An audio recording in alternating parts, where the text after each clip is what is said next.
জগৎকে যিনি সাজাচ্ছেন তিনিই হলেন মা শ্যামসুন্দরী।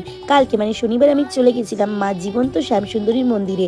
শিয়ালদাগামী যে কোনো বাসে ধরে সুকিয়া স্ট্রিট নেমে হোমিওপ্যাথিক মেডিকেল কলেজের পাশের গলিতেই তোমরা পেয়ে যাবে মা শ্যামসুন্দরীর মন্দির।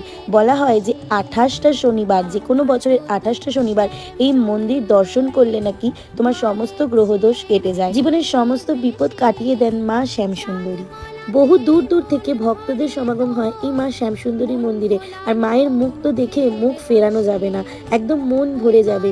প্রচুর ভক্তের ভিড়ের মধ্যে আমি যে মাকে ভালোভাবে দর্শন করতে পেরেছি, এর থেকে ভালো ভাগ্য আমার হয় বলে তো মনে হয় না। মায়ের রূপটা জাস্ট দেখার মতো।